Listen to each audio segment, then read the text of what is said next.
Reza Inter. Kembali lagi di Update Inter, channel yang akan memberikan informasi tentang Inter Milan, dan inilah berita hari ini.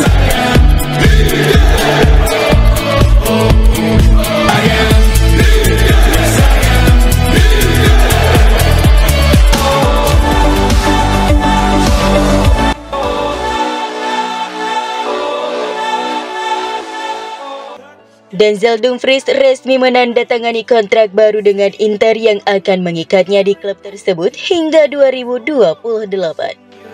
Pemain tim nasional Belanda tersebut telah bernegosiasi selama berbulan-bulan karena kontraknya saat ini akan berakhir pada Juni 2025.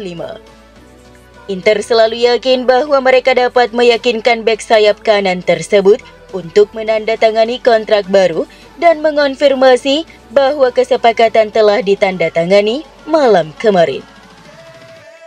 Menurut Calcio Mercato, Dumfries menerima kenaikan gaji dari 2,5 juta euro bersih per musim menjadi 4 juta euro per musim ditambah bonus. Saya sangat bangga, ini momen yang istimewa bagi saya. Saya datang ke sini 3 tahun lalu dan sekarang saya telah memperbarui kontrak saya. 3 tahun yang luar biasa, saya sangat bangga dapat melanjutkan perjalanan saya bersama Inter.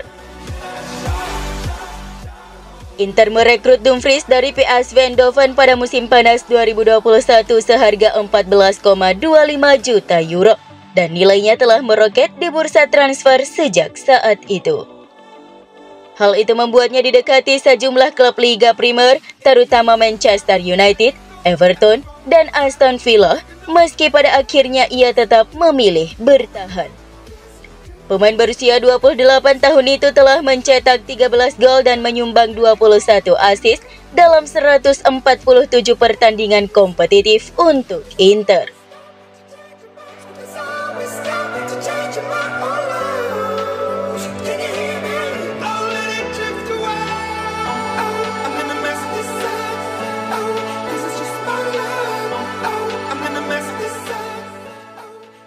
Inter tengah memikirkan jangka panjang, meski kontrak yang Sommer baru akan berakhir pada Juni 2026, tetapi beberapa kandidat penjaga gawang penggantinya telah dikaitkan. Seperti yang dilaporkan oleh surat kabar Spanyol El Nacional, Inter mengevaluasi banyak nama mulai dari Andriy Lunin, Gregor Kobel, Diego Costa, Alex Meret, hingga Alex Ramiro dikaitkan. Namun terlepas dari semua rumor itu, kabar dari Italia menyebutkan target sebenarnya Presiden BP Marotta adalah membawa pulang Gianluigi Donnarumma ke Milan untuk menjadikan pesaing langsung dari Josep Martinez. Donnarumma memiliki kontrak yang akan berakhir pada Juni 2026, bertepatan dengan berakhirnya kontrak Sommer, yang mengartikan Inter bisa mendatangkan mantan pemain AC Milan tersebut secara gratis.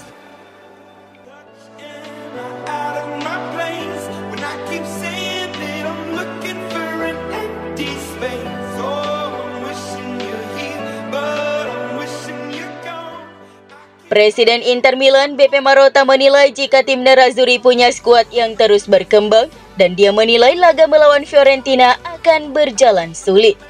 Inter Milan saat ini berada di posisi ketiga klasmen Serie A sementara. Mereka hanya kalah 1 poin dari Napoli di puncak klasmen dan punya poin yang sama bersama dengan Atalanta, Fiorentina, dan Lazio. La Viola akan menjadi lawan selanjutnya di akhir pekan depan. Ini akan menjadi laga penentu, mengingat kedua tim punya poin yang sama, hanya punya selisih gol.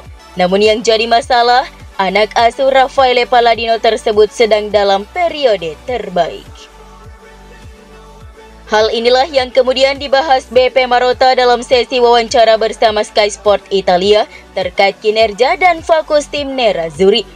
Pada hari Minggu kami akan menghadapi tim yang bermain luar biasa dan memang pantas berada di posisi kedua klasmen.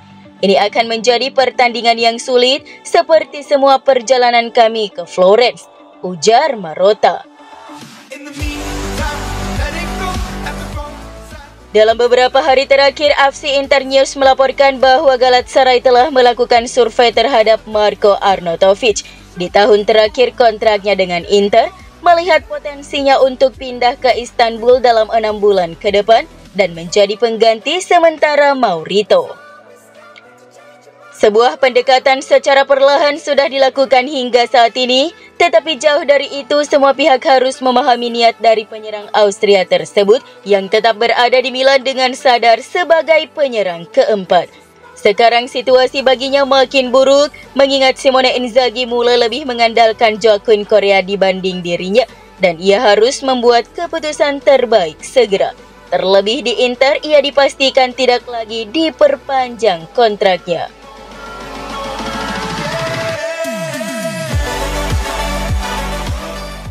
Sudah 5 pertandingan dilewati, Inter berhasil meraih 4 kemenangan dan 1 hasil imbang, berada pada posisi kedua klasmen sementara Liga Champions dengan mengoleksi 13 poin. Menurut laporan dari FC Inter 1908, kemenangan melawan RB Leipzig memungkinkan Inter mengumpulkan bonus tambahan sebesar 2,1 juta euro lagi dan secara total menjadi 9,1 juta euro.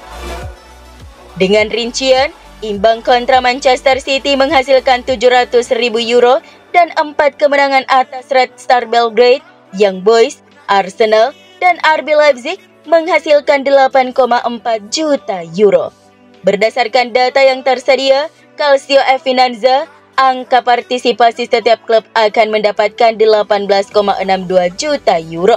Dan bagi Inter,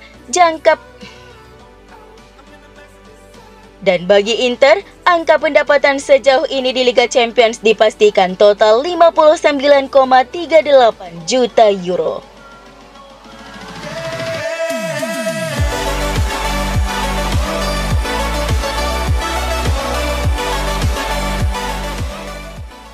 Satu pertandingan lagi tanpa kebobolan, tapi juga satu pemain lagi mengalami cedera. Kali ini, Benjamin Pavard berhenti karena cedera fleksor paha kirinya. Diagnosis medis pertama sebagaimana dikonfirmasi oleh Gazzetta dello Sport menunjukkan kerusakan pada fleksor paha kiri. Dia akan dievaluasi ulang dengan tes yang sesuai antara hari ini dan besok. Cederanya menambah daftar cedera Inter untuk bek tengah, yang sebelumnya Francesco Acerbi mengalami cedera ketika Inter menang telak di Bentegodi atas Hellas Verona. Akan ada 1 pertandingan setiap 2,5 hari bagi Inter hingga bulan Maret. Oleh karena itu dalam masa krisis seperti ini, maka Matteo Darmian dan Carlos Augusto akan kembali menjadi opsi bek tengah daripada menjadi pemain sayap.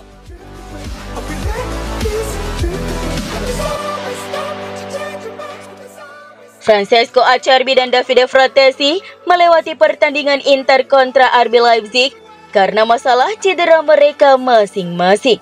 Acerbi mengalami gangguan pada paha kirinya, sementara Fratesi mengalami memar pada pergelangan kaki kanannya. Kabar baik disampaikan oleh jurnalis Sky Sport Italia Matteo Barzaghi mengatakan bahwa Acerbi dan Fratesi berlatih secara terpisah kemarin dengan program khusus. Jika tidak ada masalah pada kondisinya, maka hari ini akan berlatih secara kelompok. Hal yang memungkinkan keduanya bisa bermain di Artemio Franchi menghadapi Fiorentina, setidaknya memulai dari bangku cadangan. Ini tentu saja kabar baik bagi sang pelatih Simone Inzaghi, mengingat ia baru saja kehilangan Benjamin Pavard.